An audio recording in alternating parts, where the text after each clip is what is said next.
In this training video, we're going to look at the first step of actual form design, which is really going into your list and beginning to work on the form design.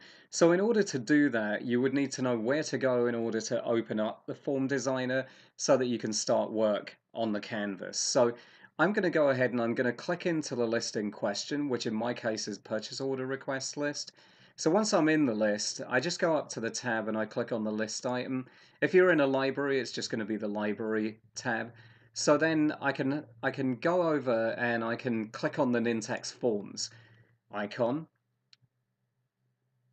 And once I click on that, then it opens up my designer. This is my Nintex forms designer.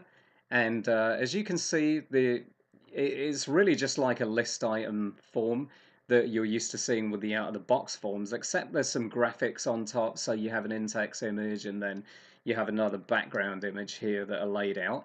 And then when you look at the controls, you have a label and then you have a field control here for each of the fields in my particular list.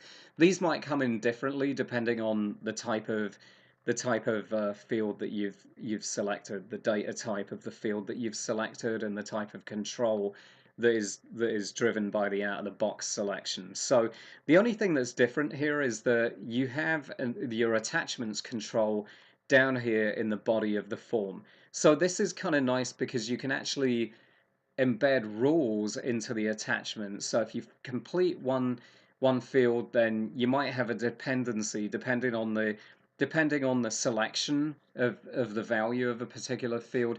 You might require an attachment for that. So it's kind of nice to have this attachment option actually embedded into the form to be able to build rules.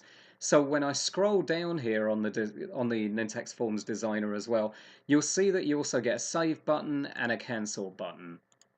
And you also get a little real estate hanging down at the bottom here.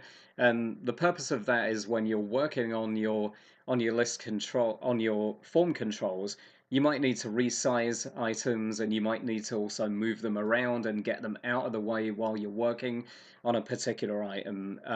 So you're given this little extra real estate, which, to be perfectly honest, is never really enough. So you would need to certainly extend that out. So I just wanted to cover in this video, though, the opening up of the actual form in the form designer so that you can get to work on it.